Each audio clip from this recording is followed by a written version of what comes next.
Fala, galerinha! Bom dia! Bom dia para você que está online. Espero que vocês estejam enxergando. Não é que eu engordei. Mentira, eu engordei pra caralho. Vai 10 quilos nessa pandemia, mas tudo bem, a vida é feita disso. Vamos emagrecer de novo aí, beleza? Seguinte, galerinha, meu nome é Ruber Paulo. É um nome só, P minúsculo, beleza. Mas o jeito que você escrever tá escrito. Não faz diferença nenhuma, já superei essa fase. Ruber Paulo. Ruber o quê? Paulo. Aí você no telefone você fala assim, Rubens? Não, Ruber Paulo. João? Não, melhor, chama de coisa que você quiser. Eu sou professor de literatura, que é a melhor matéria, segundo o Felipe Neto. Melhor matéria.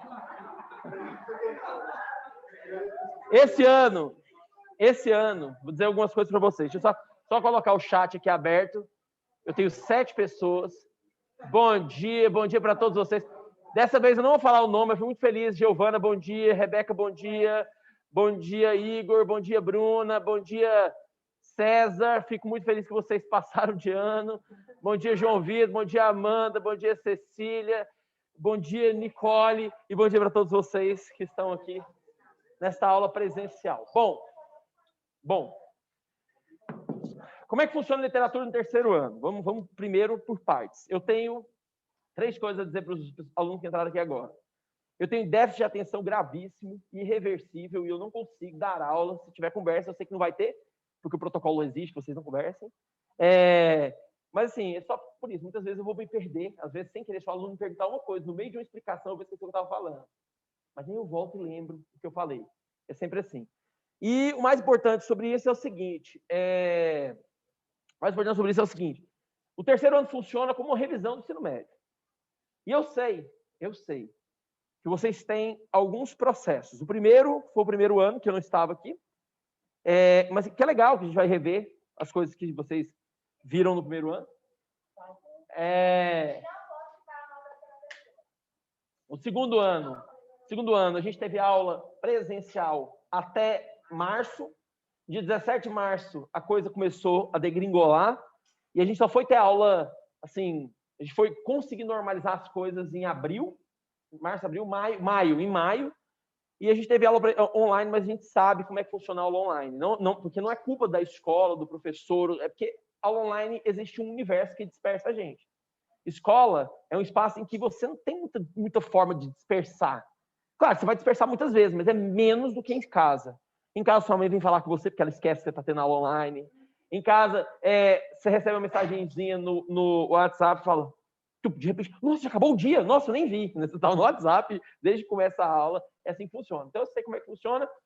Muita coisa a gente ficou prejudicado, mas tem gente que avançou muito em casa, melhor do que, por exemplo, se estivesse em sala de aula. É um negócio muito interessante. Então, é um fenômeno.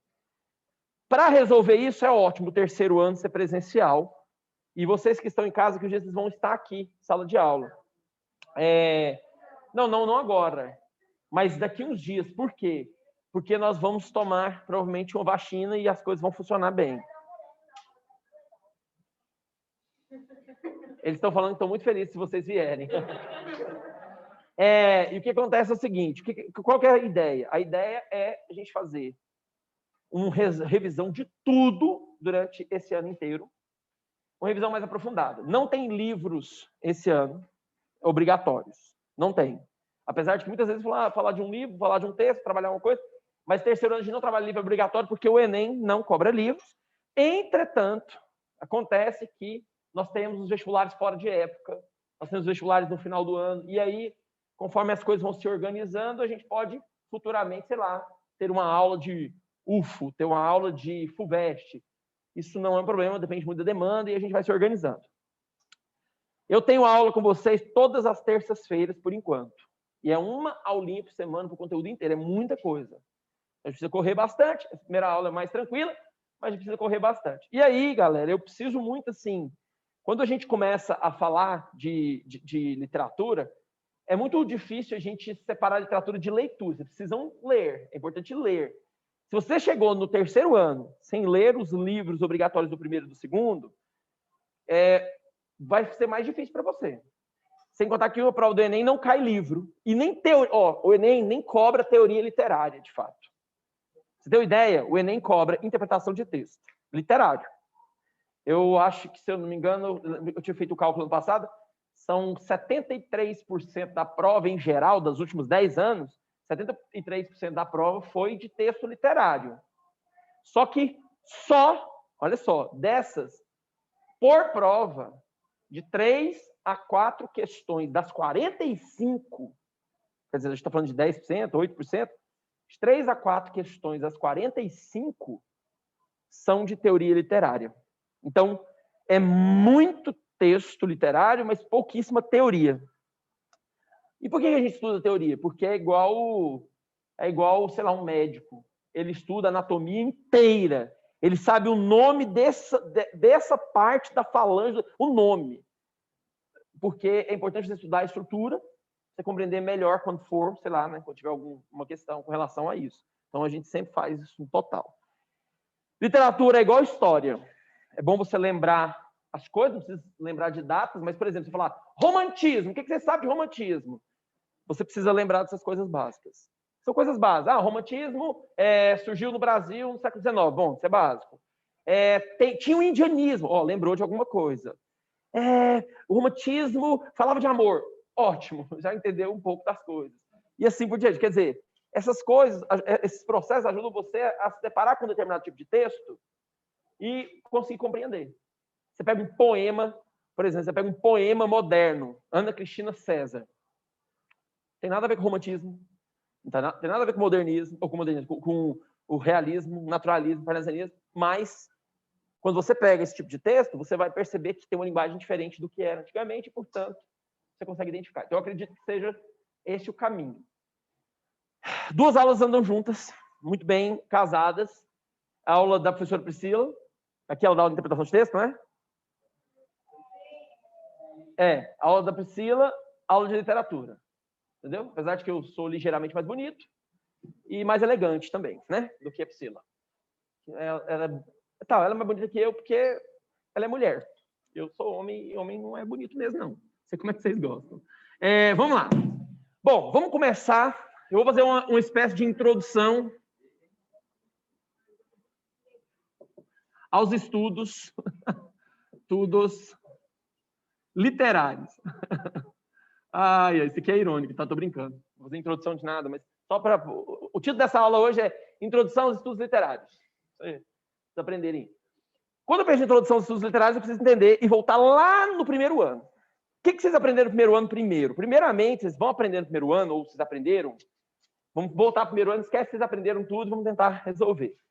A gente aprendeu gêneros literários. Primeira pergunta. Vou fazer uma pergunta aqui para alguém. Se não souber responder, eu mando para fora. Pode ser? Tá bom. Qual é o seu nome, irmão? Como? Davi. Pronto, parabéns. Não precisa ir para fora. Agora, vou fazer a segunda pergunta. A segunda não é obrigatório responder. Davi, qual a diferença entre literatura e história?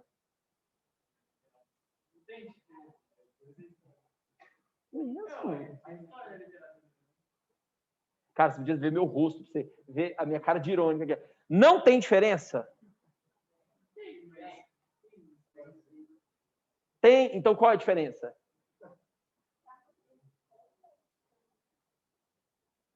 Qual é a diferença entre o rap e o hip hop?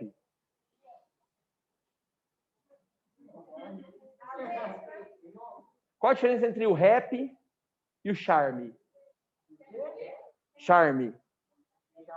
Charme é love song, song love, acho que é isso mesmo, song love que o pessoal chama. Olha para mim. Tá vendo que essas coisas são sutis? Eu tô brincando com você porque eu acho que essa pergunta é mais difícil que existe.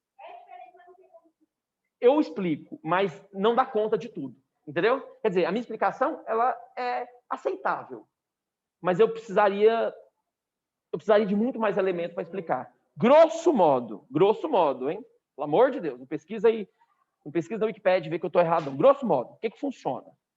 Literatura não tem compromisso com a realidade. Pronto, não tem compromisso. Então, literatura não tem compromisso com a realidade. História tem. Paulo, mas o historiador diz uma coisa, aí vem outro historiador e diz o que ele disse. Então, quem está errado? Nenhum dos dois. O que diz uma coisa tem dados e interpreta os dados. O que diz outra coisa tem dados e interpreta os dados de forma diferente. Mas ambos têm razão dentro de um ponto de vista. Em literatura, não tem obrigatoriedade de dados. Então, por exemplo, você pega um livro que se chama 1822, do Laurentino Gomes, que é jornalista, historiador, um cara intelectual. Quando você lê, você começa a rir. Nossa, velho, Dom Pedro I era muito engraçado. Então ele estava cagando, caramba! O Laurentino Gomes presume que ele estivesse com dor de barriga por conta de uns relatos que ele leu, orais, e que ele talvez estivesse com urticária, tipo caganeira, na hora em que alguém anunciou que o Brasil, que era para ele voltar para Portugal. O Laurentino Gomes presume que o pai do Dom Pedro I, Dom João VI, havia conversado com ele sobre uma possível separação de Portugal e Brasil, e que ele, se a situação se tornasse insustentável, que ele tomasse o poder, desse um autogolpe no pai e em si mesmo, porque ele é o herdeiro legítimo do trono. Tudo isso é plausível, mas é literatura. É literatura. Laurentino Gomes tem parte de realidade, mas não tem compromisso com essa realidade. Por isso que ele é tratado como literatura e não como história. E não deixa de ser bom. O Aristóteles, lá no século II a.C., quer dizer, 253 por aí, antes de Cristo, ele pegou a literatura grega, que já tinha 200, 300 anos, e começou a ler. E falou, cara, isso daqui é arte. Isso daqui é arte. E o Aristóteles começou a definir o que era arte, o que era literatura, o que... Por exemplo, o que separa uma escultura da realidade? Ele começou a pensar sobre isso. Ele é um pensador. E o Aristóteles determinou algumas coisas. Ele escreveu um livro que se chama A Poética. Já ouviram falar desse livro? Nunca? Certeza? A poética do Aristóteles.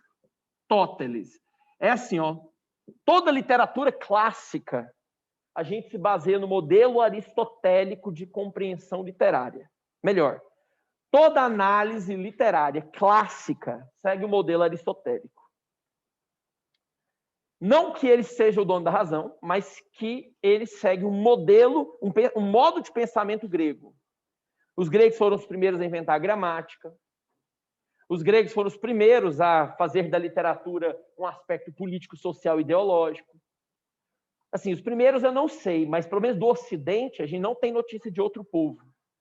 Os gregos definiam o que era língua, o que era dialeto. Sabe o que é língua? Língua é que tem gramática. Dialeto é que não tem gramática. Hoje, na modernidade, dialeto é língua e língua é dialeto e ponto final. O que define língua? Ter falante. Se não tem falante, é língua morta. Pronto, como latim. Apesar que no Vaticano, muito tempo, as pessoas falavam latim, né? Mas é língua morta, não tem nativos.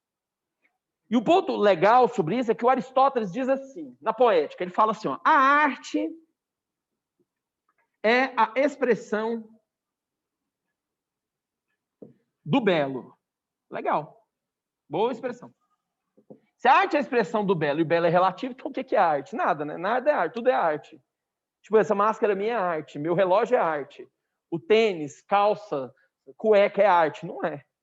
Arte não diz respeito ao belo, mas para Aristóteles, o belo não é belo de beleza visual ou de beleza física. O belo está na simetria. Simetria. Na perfeição estética. Você pega, por exemplo, uma escultura, Apolo. Apolo é lindo, né? Sabe quem é o deus Apolo?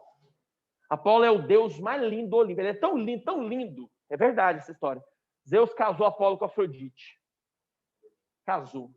E aí Apolo pegava e você olhava no espelho e se achava lindo demais. Nossa Senhora. Ele preferia ter se casado com ele mesmo, né? Que ele se bastava. Para quem ele precisava da Afrodite? Quem é Afrodite? Afrodite é a deusa mais bela do Olimpo. Mas Apolo era mais belo que ela. As esculturas de Apolo. Eu não consigo nem imitar, né? Que eu não sou o Apolo.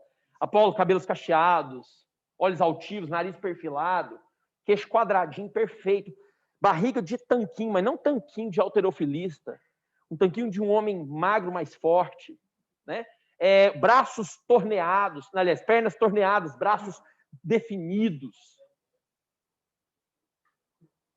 Instrumento fálico pequeno, porque também isso...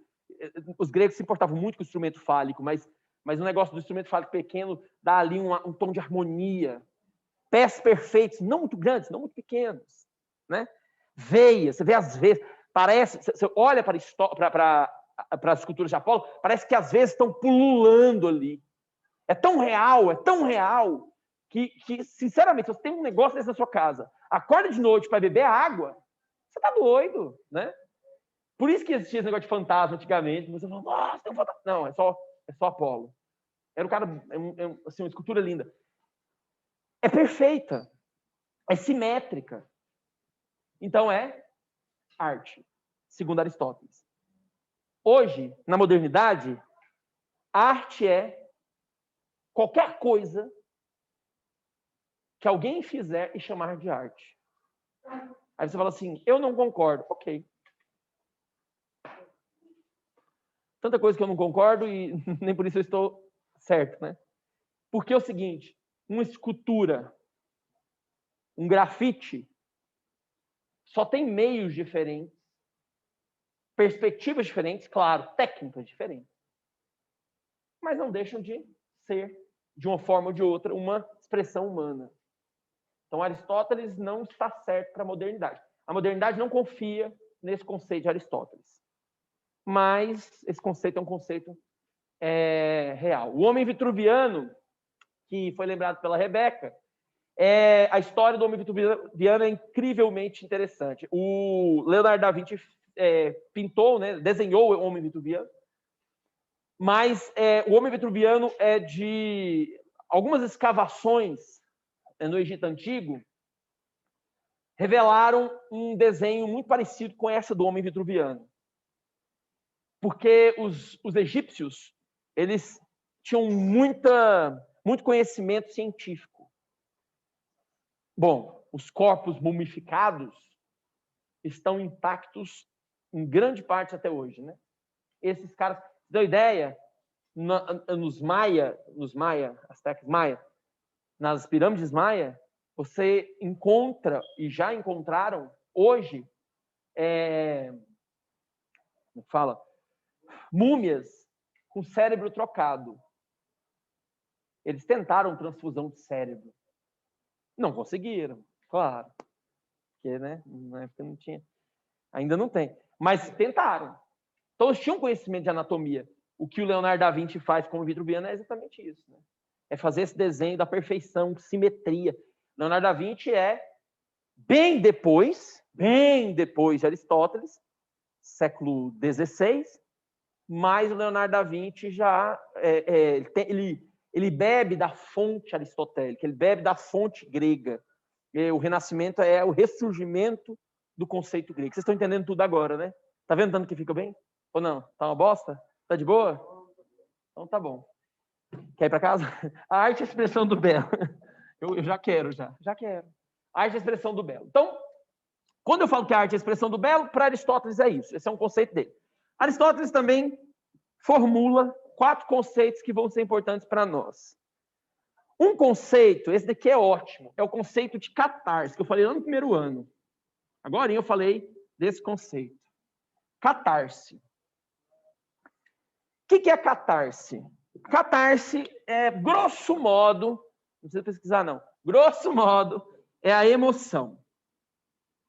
Então, para ele, a arte, ela tem uma função catártica. Você pode chamar de catarse ou catarse, tanto faz. Eu aprendi catarse, mas já vi gente falar catarse e está certo. Apesar de que R e S dá um som de, né? E não, mas tudo bem. A emoção, grosso modo, é o sentimento que o espectador tem ao se deparar com uma cena em que ele se sente tocado por ela. Exemplo, Exemplo básico aqui. Para perder professor na aula passada, lá na outra turma. A culpa é das estrelas. Quando você, no final do filme, ou do livro, eu só assisti ao filme.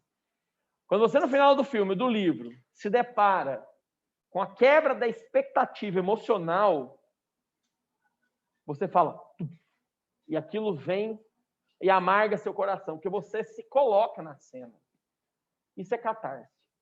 Os gregos entendiam a catarse muito bem, muito bem. Assim, eu vou dizer que eles sabiam, por exemplo, o poder da piada. A piada, para o grego, era algo muito sério. Porque, exemplo, vou dar um exemplo. Você faz piada com alguém que você não corre risco de se fuder. Você faz piada com essa pessoa. Se for uma coisa séria mesmo. Mas você não faz piada com alguém poderoso mesmo. Você pode até fazer. Pode ser um Marcelo Adnet, ser doidão, fazer piada de todo mundo. Já tem o comediante. Mas é muito sério você fazer piada. Imagina o seguinte, num sistema... Putin é um absolutista. Não é um absolutista, não, mas é um ditador. Óbvio. Apesar de ter sido eleito com 96% dos votos. Só um minutinho. Pronto, só para vocês verem minha cara, tipo assim, pelo amor de Deus, né? Foi eleito com tantos por cento dos votos. Ok, mas lá é o seguinte, se você protestar contra o Putin, você vai preso. Se você fizer uma piada com ele, você corre risco de ser morto. Exemplo, quando teve a Copa do Mundo da Rússia, foi a Olimpíada da Rússia ou Copa do Mundo? Olimpíadas, né? Copa do Mundo. Eu falei o quê? Copa do Mundo. A Copa do Mundo, quando teve a Copa do Mundo na Rússia, teve uma brincadeira, um vídeo que foi feito na internet do Putin, o pessoal dançando, Putin não sei o quê, Putin. Aquilo não foi feito por pessoas da Rússia, não. Aquilo circulou nas redes sociais, mas não circulou muito. Porque lá, né? Porque é um negócio muito sério. Então você não faz piada com gente importante, perigosa, gente ditadora. Um Nicolás Maduro, um Raul Castro, não faz piada com esses caras. Eu acho que não, né? Não deve fazer. Eu não faria. Porque eles sabem que a piada, ela gira em torno de uma perspectiva. Oi? Tá de boa, tá de boa. Galera, vai derrubar aí rapidão, mas a gente volta. Deixa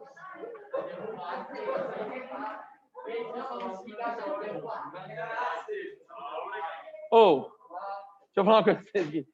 Tadinho, fico com dó, tem toda a aula pra avisar. Bastava derrubar. Aí eu falo, derrubou, calma aí, galera. É aquele probleminha. Tá ligado? Claro, pode ir. Então, voltando aqui ao assunto. Você sabe por que vocês estão indo ao banheiro muito? Porque vocês não estão acostumados, né? Porque em casa você ia ao banheiro o que você quisesse. Você assistia aula indo ao banheiro. Assistindo a minha aula e cagando. Aí vem fazendo quiz. É verdade, fizeram quiz pra caralho ano passado, né? Bom, vamos lá. O quiz lá que aquelas tarefinhas que eu mandava. Seguinte, voltando. A catarse é emoção.